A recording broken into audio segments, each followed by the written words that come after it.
Ini kisah inspiratif Yunanmo, seorang pemuda dari kota Mobagu yang memiliki mimpi besar untuk melanjutkan pendidikan.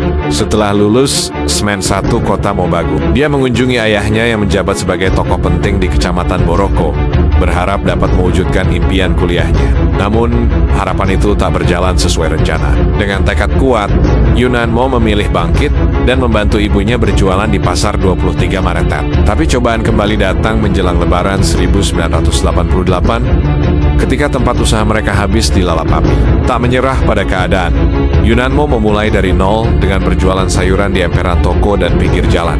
Kisah Yunanmo mengajarkan kita bahwa dalam hidup, kegagalan bukanlah akhir segalanya. Setiap rintangan adalah kesempatan untuk membuktikan ketangguhan kita. Seperti kata pepatah, hidup seperti roda yang berputar, kadang di atas, kadang di bawah. Di masa remajanya, dia dikenal sebagai pribadi yang ramah dan supel. Meski harus berjuang berjualan sayur untuk menghidupi dirinya dengan semangat yang tak pernah padam, Yunanmo tetap aktif dalam pergaulan sosial, menghadiri pesta dan acara pernikahan di sela-sela kesibukannya. Namun, tekanan dari keluarga dan ejekan dari lingkungan sekitar membuat hidupnya tidak mudah. Hingga pada bulan Maret tahun 1991, saat bulan Ramadan, Yunanmo memutuskan untuk mengubah nasib dengan berlayar ke Surabaya menggunakan kapal motor Sini.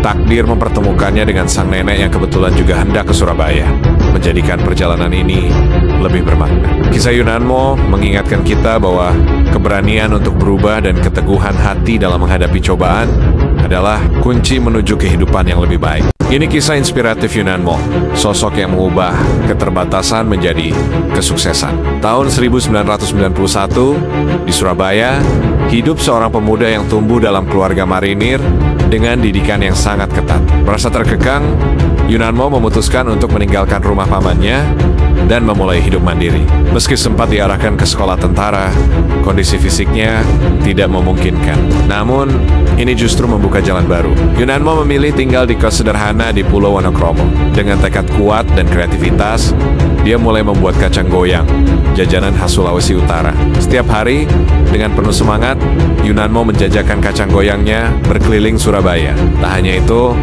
dia juga menitipkan dagangannya ke berbagai toko dan supermarket. Kisah Yunanmo membuktikan bahwa kesuksesan bisa dimulai dari langkah kecil dan keberanian untuk bangkit dari keterbatasan. Di tengah hiruk-pikuk kota Surabaya, kisah inspiratif Yunanmo mengawali perjalanannya. Dengan tekad dan semangat yang membara, ia memulai usaha kacang goyang dari nol. Meski tantangan menghadang, semangatnya tak pernah surut. Berkat ketekunan dan kualitas produknya yang istimewa, pesanan mulai mengalir dari berbagai penjuru kota. Pasar Atom, Pasar Turi, Toko Siola, hingga Toko 6 di Jalan Tunjungan menjadi pelanggan setianya. Kesuksesan terus menghampiri. Kini produk kacang goyangnya telah tersebar di lebih dari 200 toko dan supermarket di Surabaya. Di balik kesuksesannya, Yunanmo tak pernah lupa akan akar dan keluarganya. Dengan penuh kasih sayang, ia selalu mengirimkan uang dan oleh-oleh untuk ibundanya di kota Mobagu. Kisah Yunanmo membuktikan bahwa kesuksesan bisa diraih dengan kerja keras, dedikasi, dan hati yang selalu mengingat keluarga. Seperti Yunanmo, mari kita terus berkarya dan menginspirasi. Ini kisah Yunanmo, pengusaha muda yang memulai perjalanannya dengan sederhana sebagai penjual kacang goyang di Surabaya. Dengan kerja keras dan dedikasi, usahanya berkembang pesat hingga ia mampu membuka toko di kawasan Blauran, pusat kota Surabaya. Namun, kesuksesan tak selalu membawa kebijaksanaan. Di tengah gemerlap kota besar, Yunanmo mulai terbawa arus kehidupan malam. Pertemanannya dengan seorang pemuda dari Bandung membawanya ke dunia hiburan malam yang menggiurkan. Perlahan tapi pasti, fokusnya beralih dari mengembangkan usaha ke menghabiskan waktu di klub malam. Uang hasil jerih payahnya terbuang untuk kesenangan sesaat. Bisnis yang telah ia bangun dengan susah payah mulai goyah, seperti nama dagangan yang mengangkat namanya. Kisah Yunanmo mengingatkan kita bahwa kesuksesan perlu diimbangi dengan pengendalian diri dan fokus yang tepat. Setiap pilihan yang kita ambil hari ini akan menentukan masa depan kita esok. Terima kasih telah menyimak. Jangan lupa subscribe dan bagikan video ini untuk inspirasi lebih banyak orang.